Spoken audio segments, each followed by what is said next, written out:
Son las 10 de la noche y es la hora de opinar. Hoy con nuestros analistas Juan Pardinas y Carlos Bravo Regidor vamos a analizar los factores que estarían formando una tormenta perfecta que azotaría al país en este 2018. Luego vamos a tener nuestra tradicional mesa de jóvenes militantes de partidos. Vienen Fernanda Vallardo del PRI, Luisa María Alcalde de Morena y Alan Navilla del PAN. Vamos a debatir con ellos todo lo relacionado con los temas electorales. Así que quédese aquí en Foro TV que ya comenzó la hora de opinar.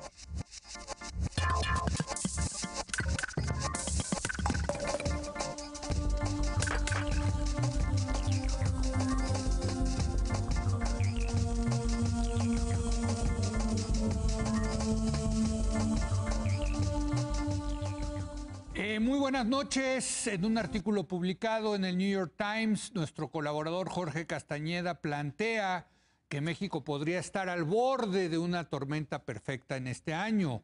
Precisa que son 3 los nubarrones que amenazan el futuro de nuestro país: el plan fiscal de Donald Trump, el eventual fin del Tratado de Libre Comercio de América del Norte y una elección presidencial que podría dar lugar a una etapa de agitación e incertidumbre para la economía y la sociedad en general. Y para hablar del tema está con nosotros, como todos los miércoles, Juan Pardinas. ¿Cómo estás, Juan? Leo, buenas Carlos. noches. Y en esta ocasión nos acompaña Carlos Bravo Regidor, maestro en historia, profesor asociado del CIDE y desde luego un gran colaborador aquí desde la hora de opinar. ¿Cómo estás, Carlos? Muchas muy buenas gracias, noches. Muy buenas noches a ambos. ¿Qué tal? Pues empecemos contigo, Carlos. Decías, oye, veníamos a debatir lo de Castañeda. Sí. Yo tengo muchas cosas que decir. Pues a ver, empieza. Yo no compro el argumento de Castañeda. Yo, digamos, creo que los 3 factores que constituyen lo que él ve como una tormenta perfecta, en realidad podrían acabar siendo moros con tranchete, y en todo caso yo vería como una tormenta perfecta alternativa a la de él, ¿no? El primer factor que él dice constituye la posibilidad de la tormenta perfecta es los efectos que la reforma fiscal que promovió Trump en Estados Unidos podrían tener sobre la economía mexicana en términos del retiro de capitales, por un lado, y por el otro lado también la posibilidad de que ciertas empresas o empresarios muden sus domicilios fiscales a Estados Unidos. Yo creo que, aunque el riesgo existe, hay que tomar en cuenta la diferencia entre las tasas formales y las tasas efectivas. Correcto. Y eso haría menos atractivo eso, además de que para muchas... Échanos una explicada de la Bueno, diferencia. claro, la tasa formal es, digamos, lo que dice la ley que hay que pagar de impuestos. La tasa efectiva es lo que terminas pagando después de deducir, después a lo mejor de encontrar formas, digamos, algunas legales, otras no tanto. La distancia entre la letra y la neta. Pues sí, ¿no? exacto, entre la letra y la neta, Está ¿no? bueno eso. Pero eso es bien importante porque los empresarios operan más con la efectiva, con la neta, que con la formal, que con la letra, ¿no? Entonces, ahí la diferencia que hace el cambio en Estados Unidos ya no es tanta, además de que para muchas élites empresariales es muy cómodo vivir en México, ¿no? A veces esto podría resultar como paradójico, pero para cierto tipo de comunidades, que haya un Estado de Derecho a veces medio débil, puede hacer ese lugar un poco más competitivo en términos de extracción de ganancias. ¿O no? O no, pero en este caso en particular yo no veo con tanta preocupación que eso vaya a pasar necesariamente. Bueno, muy bien. Esa Ya es es el una. primer nubarrón. A ver, que reaccione Juan al tema del primer nubarrón. Yo sí le compro los argumentos a Jorge Castañeda, pero Ok. se los pago barato. No. O sea, le das una probabilidad baja de que ocurra esa... O sea, él presenta 3 escenarios. Sí. A propósito, dejaste fuera el de López Obrador. También No, lo voy, dejo voy, fuera voy. para darle sistema a la conversación con Carlos. Creo que uno debe ser pesimista o optimista con respecto a un referente histórico. Y yo nada más quiero hacer memoria de lo que fue la vida de este país el 26 de enero, si no me equivoco, de 2017, día en que hay un pleito vía tweets entre el presidente de México y el presidente Trump, el presidente de México más elegante, pero anunciando que cancelaba su visita a Washington. O sea, eso la semana que entra se cumple un año. Yo nada más sí quisiera que hiciéramos un ejercicio de memoria del estado de pánico que ocurrió en ese contexto donde sentíamos que ya no era una tormenta como una predicción climática. Era la combinación de un huracán con un terremoto y nos estaba pegando estaba, seco. si no mal recuerdo, en esas fechas por ahí del 21. O sea, llegó a tocar 22 pesos por dólar cuando la Ford se retiró ¿te acuerdas, no? Que también fue por esas semanas, Sí, ¿no? exacto. Relativamente cercano. Entonces, pues estábamos viviendo el apocalipsis ahora. Y llevamos un año en que las gestiones, pues ahí van. Creo que Videgaray ha resultado mucho mejor como canciller, creo que a pesar de su curva de aprendizaje, que como fue como secretario de Hacienda. Como secretario de Hacienda nos dejó una deuda que la van a estar pagando nuestros nietos. Como secretario de Relaciones Exteriores, pues ahí la lleva. Y Delfonso Guajardo creo que ha hecho un trabajo también de mantener el timón en medio de la tormenta. Entonces, lo del TLC, otra paradoja basada en evidencia. ¿Cuál ha sido el año donde México ha exportado más automóviles a Estados Unidos? No, deja tú más automóviles, más de todo. Más de todo. El año pasado. Gracias a Mr. Deficit, que es el otro nombre de Mr. Trump. Porque genera tal nerviosismo dentro de los mercados financieros que pues, el dólar ahorita está muy debajo de su precio real o relativamente abajo de su precio real, lo que hace muy competitivas las exportaciones mexicanas y el mercado estadounidense está reaccionando en consecuencia. Entonces, la parte del TLC no me preocupa. De la parte de no me preocupa tanto, A ver, pasamos venga, acá. A ver, déjame ir a la del Entonces TLC, sí. ya vamos, Ok. ya hablamos del nubarrón fiscal, del nubarrón del tratado. Sí. Déjame ir con el tratado que yo no acabo de decir hoy. Ok. Yo creo que pasamos, y en parte también, porque nos fuimos acostumbrando de alguna manera a los ritmos, a los tonos de Donald Trump. Pasamos de tener una posición como país, de querer renegociar rápido el TLC para terminar con la incertidumbre y reducir sus costos económicos, a una estrategia de pronto de empezar a estirarlo. Porque en mi opinión, al menos, el cálculo ya es, bueno, pues sí, la incertidumbre genera costos, pero más costos nos va a generar cuando lleguemos al momento de la verdad. Entonces mejor vamos a tratar de patear el balón para adelante. Ahora Trump lo pateó él diciendo, bueno, sí, yo veo que la elección mexicana complica mucho las cosas, dejemos que pase. De pronto a mí me da la impresión que nadie quiere deshacerse del Tratado de Libre Comercio y todos están tratando de comprar tiempo. Sí, Entonces, sí. no creo que el TLC vaya a ser un factor de la tormenta del próximo año. Lo cual lleva a otro debate que a mí me parece muy interesante. La muerte, ¿qué conviene más a México? ¿La muerte súbita del tratado o la muerte lenta del tratado? Yo creo que Desde luego, lo que nos conviene es que no haya muerte. Sí, ya, claro. Pero asumiendo que sí va a haber muertes, órale ya, ¿no? Para saber dónde estamos parados. O esta cosa de seguir manteniendo ahí y que un día nos amanezcamos con un maldito tuit que diga Bye. se Se levantó acabó. de malas este cuate invocando el artículo 2205. Bueno, si atendemos a la evidencia de los últimos 12 meses, el gerundio, manteniendo, llevando, negociando, nos ha salvado. Sí.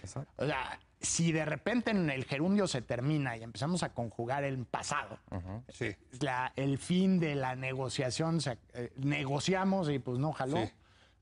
creo que ahí podría ser más duro y más creo que por los nerviosismos, por las percepciones que por los hechos. Y con respecto a la reforma fiscal, yo creo que sí es un terremoto de proporciones globales, pero no sabemos cuáles son las consecuencias imprevistas. Todavía no sabemos la letra chiquita. Pero imagínate que están Estados analizando, Unidos ¿no? empezara a crecer al 4% sostenido por 10 años. ¿Qué ocurriría en combinado con que se salva el Tratado de Libre Comercio? No, Esto bueno. comparto las preocupaciones de Carlos sobre la transferencia de recursos de los grandes corporativos.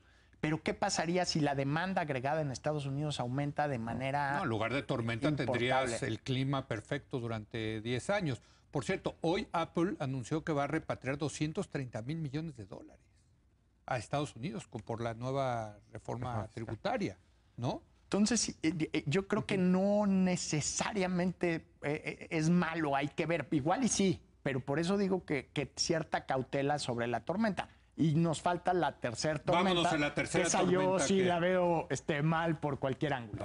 A ver, ¿por qué? Pero es se que le no dejo quieres a a López Carlos. Obrador, tú. No es un entonces. problema de afectos, No. Leo. Es un problema de alguien que dice que va a echar para atrás la reforma educativa, Sí. que dice que evaluar a los profesores es la base de la privatización educativa, que me parece una mentira flagrante, pero a veces en el debate público las mentiras viajan bien. Es la postura de la 22. Que de la sección 22, ¿no? sí, que no me parece, por usar un eufemismo, la versión más modernizadora del sistema educativo, y López Obrador está bajando al mínimo común denominador.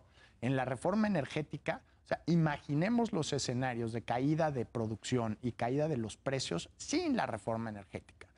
Imaginemos los cerca de 150,000 millones de pesos que Pemex estaba mal invirtiendo en años pasados, que salieron del presupuesto de egresos, pero que el país los va a seguir invirtiendo por inversiones privadas. O sea, sí la construcción de 2 refinerías, la cancelación del aeropuerto de la Ciudad de México. La construcción de una refinería yo creo que es la peor idea de política industrial que se podría tener en una generación. Y para ser consistentes en este programa, cuando Calderón anunció que iba a construir una, le dimos con varios de nosotros, incluyendo tú y yo, porque decíamos, es que ¿para qué van a tirar 10,000 millones de dólares de dinero público? Era una estupidez hace 6 años, sigue siendo una estupidez y va a ser una estupidez en 6 años. Bueno, y doble, porque son 2 refinerías.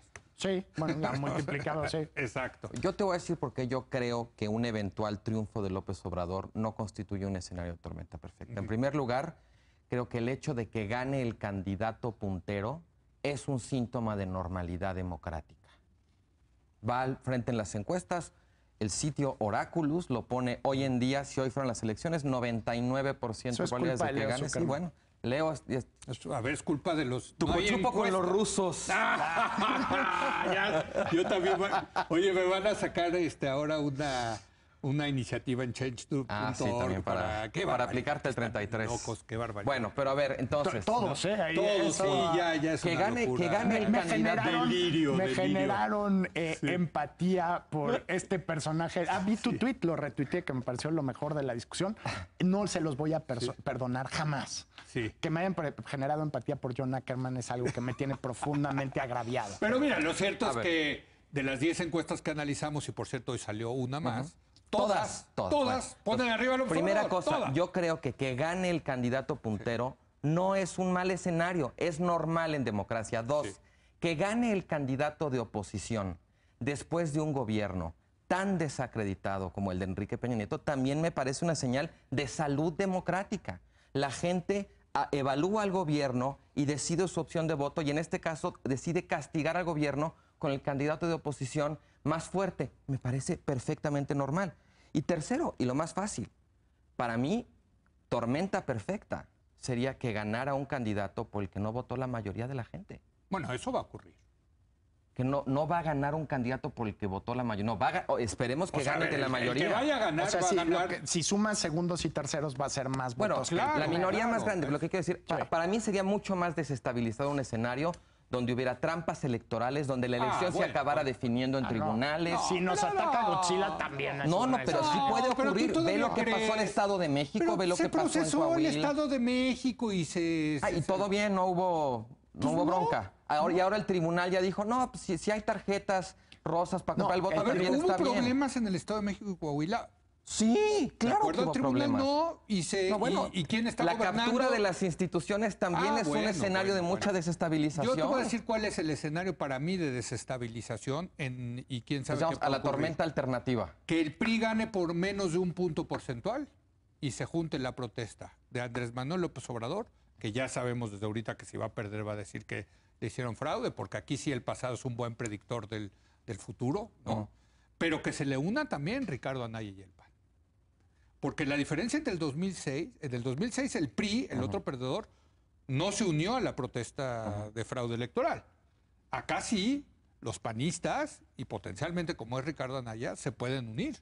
Entonces imagínate teniendo a 2/3 partes del electorado furioso porque no ganó porque ganó el priista, el candidato del gobierno. Ahí lo tienes. Ese es ¿No te parece una que peor tormenta que la victoria de AMLO? Quisiera diseccionar por partes lo que dice Carlos. Venga. O sea, el hecho que gane el puntero, a mí no me parece una virtud de la democracia. Me parece un elemento de la democracia. Una virtud de la democracia es la incertidumbre. Bueno, yo es puntero hoy. Sí, y eso quiere decir que puede ganar cualquiera. Sí. Entonces, López Obrador en otras ocasiones se ha confiado de ser primero y le ha ido muy mal. Luego, a mí me preocupa mucho más que si es primero o segundo, las ideas que comunica y las ideas que promete. O sea, a mí lo que me preocupa de López Obrador bajo la luz de Donald Trump, que cuando gana Trump, en una cierta dosis de ingenuidad optimista, algunos decíamos, no, es que seguro va a ser un tipo más pragmático y es un negociador y no va a apoyar la plataforma que prometió. Y Donald Trump, si de algo no le puedes acusar, es de hipocresía. ¿Puedo hacer Y un a paréntesis mí ahí? Me preocupa que López Obrador sea tan sincero como Trump. Te voy a hacer un paréntesis ahí para reafirmar tu argumento de esta cosa de que, Cuando me de que cambian. Cuando me quieras reafirmar mi argumento, por favor, siempre interrumpe. Bienvenido. No, esta cosa de que los partidos o los candidatos cambian. Recuerdo, vámonos al 2012, donde decían, es que el PRI ya cambió. Es que el PRI, estando en la oposición, se aprendió que, pues, sabe que ¿Conoces algún tigre que sea vegetariano? Bueno, ahí está. Entonces, ya, nada más para reafirmar el asunto. No, educa al tigre a que coma Ya, lechuga. remataste con el tigre siendo carnívoro como es. Entonces, bueno, claro. Entonces, tú lo que piensas es que López Obrador sí va a hacer lo que está prometiendo y eso es lo que te preocupa. Exacto. Eso es todo. A ver, también vamos a incorporar entonces en el escenario qué tanta capacidad tendría López Obrador efectiva para llevar a cabo todas esas cosas que a ti no te gustan, independientemente de que la gente votara por él. Tiene toda la capacidad. No, López Obrador no va a tener mayorías en el Congreso. Esto no pasa no por va el a tener Congreso. gobernadores que lo La apoyen, manera va a en que tener puedes medios muy sabotear críticos. la reforma energética es con procedimientos burocráticos desde la Secretaría de Energía, desde la oficina encargada de medir impacto ambiental. Es una oficina que dentro de la estructura de la reforma energética no le hemos prestado suficiente atención, que el nombramiento de su cabeza depende del secretario de Energía. Si ese cuate quiere parar todas las inversiones que están ocurriendo en energía hoy en México, lo puede hacer sin que un diputado, un senador diga y ya no dar ni una licitación más. Pero también frena los procesos de licitación. Aunque fuera congruente, digamos, con esas ideas, también hay una parte de López Obrador tampoco come lumbre. También está muy consciente de los costos. Si hay algo que López Obrador ha mostrado últimamente, es la capacidad de pronto también de dar como un cierto, de trasladarse un poco hacia el centro, de volverse más conservador. Difiero profundamente, Carlos. O sea, creo que es alguien que no solo sí come lumbre, habla y expulsa lumbre cuando habla. Yo recuerdo una entrevista con Ciro Gómez Leiva en que le pregunta sobre la situación en Venezuela en el peor momento de la crisis de Maduro. Uno como candidato, tu chamba es caerle bien a la gente, tirarle buena onda, decirle medias verdades para o mentiras que quieren oír. Exacto. Sí. Y lo que dice López Obrador a Ciro Gómez Leiva es, le digo a la oposición venezolana que no caiga en la provocación. Los están matando en la calle.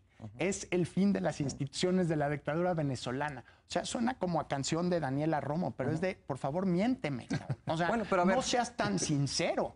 Y eso no fue hace 10 años. Eso fue hace unos meses, en el 2017. O sea, alguien que como candidato no puede frasear una crítica muy simple y muy contundente sobre el régimen dictatorial de Nicolás Maduro, sí me genera muchísimo miedo. Dándole razón a sus críticos, por cierto. Sí, que dice que lo que quiere es establecer un régimen como el de no lo puede hacer como México. Candidato, o sea, que lo apoya un partido político que publicó una esquela cuando se murió el dictador de Corea del Norte. O sea, y tampoco, o sea, esto fue en el siglo XX.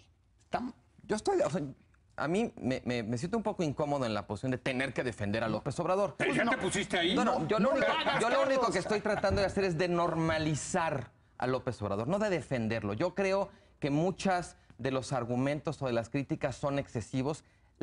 Una de las evidencias más importantes para evaluar a López Obrador en el poder es su gestión en el Distrito Federal y creo que no fue desastrosa, tuvo cosas buenas, tuvo cosas malas. A mí me parece que López Obrador es un político más normal de lo que de pronto sus críticos, déjame acabar, las fantasías catastróficas que sus críticos cultivan en torno suyo. Comete errores de los como mejores todos. críticos de Donald Trump en este país. ¿Tú crees que normalizar a Trump no es defenderlo? Es que yo no creo que López Obrador sea como Trump. No estoy diciendo. Eso es otra cosa. Yo creo que no puede ser Trump y Chávez al mismo tiempo. No. Estoy combinando. Es una definición semántica. Normalizar y defender. Ponle la cara que quieras. Lo puse Trump porque muchas de las cosas que sé de Trump las aprendí de ti. Dime que normalizar no es defender. No es defender. Yo sí que... Ahí sí, yo cuando ya empiezas a sentir que es natural que un candidato tome la posición de la sección 22 de la CENTE en la reforma educativa, sí me parece atroz, sí me parece terrible y sí me parece indefendible. A ver, pero aquí la discusión es, sabemos las propuestas de López Obrador, están en su libro, están en su programa de gobierno, las dice... Hay contradicciones entre muchas de ellas, sí, por cierto. Por eso, pero la pregunta de fondo siempre es con este tipo de candidatos es si van a llegar y van a hacer lo que prometen o no. Pero cuando sus promesas son contradictorias... No, bueno, hay una Son promesa. capaces A de ver, hacer las te dos doy cosas. O sea, hay unas te doy definiciones una promesa. clínicas y políticamente incorrectas para Te voy a una manifestar promesa. ese Está perfil obsesionado con el psiquiátrico. tema de la autosuficiencia alimentaria. Sí. Que es un viejo debate del siglo XX, por Dios, de principios del siglo XX, ¿no? Y dice que para lograr la autosuficiencia alimentaria necesitamos poner precios de garantía. Bueno, a mí me parece que hablar de esas Control de cosas... precios. Bueno, a ver, entonces, ¿qué? Vamos a regresar a la CONASUPO, vamos a... ¿Sí me entiendes? Y cuando yo expreso esa crítica digo, oye, pero ¿de verdad están pensando en eso? Muchos me dicen, no, hombre, no lo va a hacer, no va a poder o no lo va a hacer. ¿Por qué pensar en el que no lo va a hacer o no lo va a poder hacer? Si lo está prometiendo, para eso son las campañas. Bueno, pero tú sabes muy bien, Leo, que una cosa es lo que dicen los candidatos en las campañas y otra cosa es lo que hacen en gobierno. Sí, pero A espérate. veces, y a veces en general, no. Bueno. en las campañas son más moderados y luego se radicalizan en el gobierno. O sea, hoy eso no quiero hacer el paralelo, pero hoy tienes entrevistas de Hugo Chávez en su campaña presidencial. Ah, sí, siendo un y era primor. de una Sí, sí, sí. civilización. O sea, es Hugo Chávez y Felipe González. Pero y ya la dejemos importancia del mercado. dejemos la comparación con Chávez. A mí no me gusta con Chávez. No, a mí también me da ¿A ti te flojera, gusta más pero con Trump o qué? No, con Echeverría. Ciudadano no Yo creo que es un reprima. viejo A ver. priista, es un viejo No, para lo priista. que me refiero es un candidato que normalmente son moderados. O sea, es un candidato extremo. ¿Por qué no va a ser un líder extremo dentro del gobierno? Bueno, es que esa es la pregunta. Y tú lo que dices, y creo que es un buen punto, que tampoco come lumbre. Pero tampoco comía lumbre José López Portillo y tampoco comía lumbre Luis Echeverría, que ya, por cierto, se lo Y cafetanearon tampoco varias Enrique veces. Peña Nieto y ve cómo Este, acabó su sexenio. O sea, yo lo único que diría es, cuando tratamos de representar a López Obrador como la encarnación de la catástrofe, comparemos qué pasaría entonces si ganara un candidato como Mid, que es un candidato a la continuidad de un sexenio verdaderamente catastrófico. ¿Quién está más capacitado para ser presidente hoy en día? De los ¿Capacitado? capacitados. O sea, que dirías el currículum. Si ves el currículum y dices, ¿quién tiene más la capacidad? Yo no aceptaría esa pregunta. Yo diría, yo creo que quien debe Oye, ser parece presidente... bien. No, Parece bien, eso es lo que dijo para Min nada. con la pregunta de la Ciudadano, corrupción. Porque me estás preguntando Hay que las cambiar la credenciales premisa para académicas. que- Ciudadano es muy No, válido. la de ¿Quién es- experiencia gubernamental. experiencia, ¿Quién se experiencia sacó de mejores qué? ¿Qué ha hecho calificaciones? Mid en sus 12 años Bueno. de secretario que sea memorable? ¿Por qué lo recuerdas? Nuño se la jugó con la reforma educativa. ¿Con qué Eso se es la un jugó buen Mid? punto, ¿eh? Es un Sí. buen punto. ¿Por qué lo Es un recuerdas? buen ¿Qué ha hecho que digas, Hay que uy, recordar esa que es un buen experiencia, punto. qué barbaridad? Bueno, El gasolinazo. Eso fue muy valiente. Pregúntale a la gente qué opina de eso. Ah, bueno, no, ese es otro tema. Bueno, es Estamos que es hablando de democracia, ¿no? valentía. bueno, ya nos pasamos y estuvo buena la mesa, el debate. Sí, tiene que venir más Yo lo suscribo. No, qué barbaridad. Gracias, Que les Carlos. lleven la contra, al contrario, gracias, Gracias, a ustedes. Carlos, gracias. Ciudad, te cae mal, López Obrador. No, no es un tema personal, No, ciudadano. es que- Ve el gandallismo. ¿Ves? Ya vamos a cerrar. Te cae mal. Pasamos al siguiente segmento aquí con Pardinas. Que digo, déjame defenderme. No, está bien. Es contra las políticas públicas. Por favor, Es un ciudadano. argumento racional y técnico. Es de un anfitrión de una cortesía que eso no está a la altura de su Es que tradición sí, y de ya centeno. sabemos que es estatista, eso es lo que sabemos, ¿no? No, bueno, Pero si me pones Siempre se frente a un aprende liberal algo. anarquista, cabrón, pues sí, yo soy Vámonos a una pausa. Regresamos a nuestra tradicional mesa de jóvenes políticos militantes de los partidos.